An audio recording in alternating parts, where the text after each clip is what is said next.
For every Christmas tree, every wrapped gift, and every holiday meal with loved ones, there's a hero who rivals the lore of Santa Claus himself in every way. The hardworking truck drivers who work what some would call magic or miracles, especially around the holidays. The trucking industry is integral to every single one of us.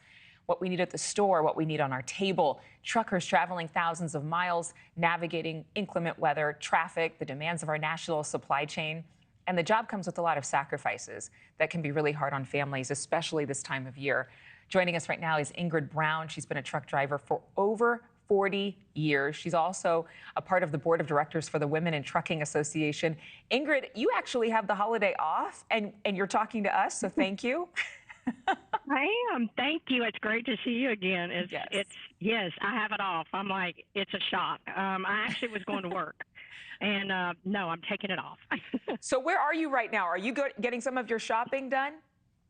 Well, actually, I am en route and traveling to a friend's house that I'm going to be spending Christmas at.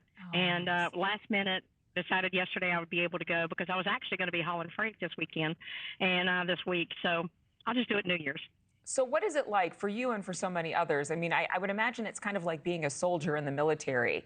You have a duty, you have an assignment, you have a mission, and you don't always get to see your loved ones. Talk about that. It definitely has its moments, especially when it gets quiet and dark and you're rolling down the road and there's literally when it gets no traffic on the road and you realize that everybody's at everybody's house and they're having Christmas and they're open presents and all that.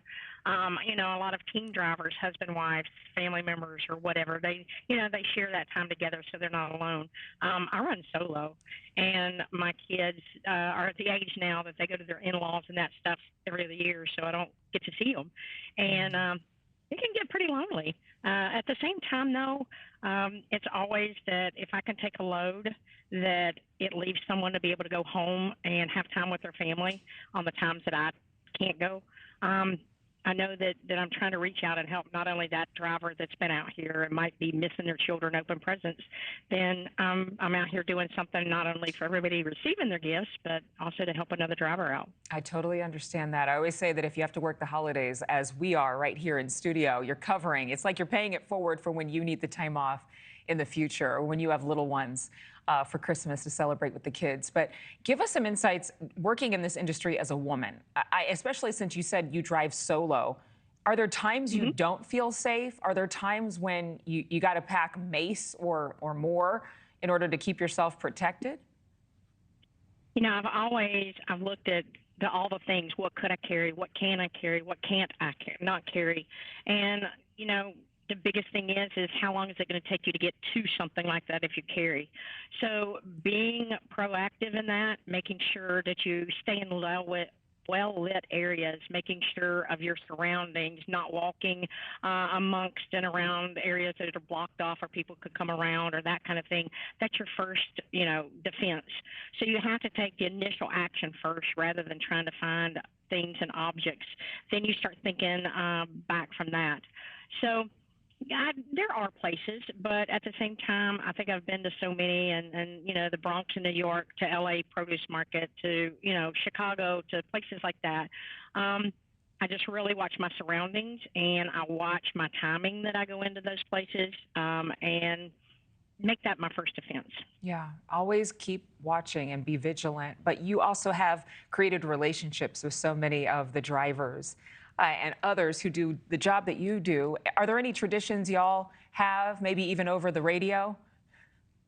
There are, and there's trucking groups that Truckers for Christmas, and that actually goes together and does silent auctions and stuff and raises money, and then has people file applications so that they can file to get this money for their holidays for times of need or electric or presents or whatever.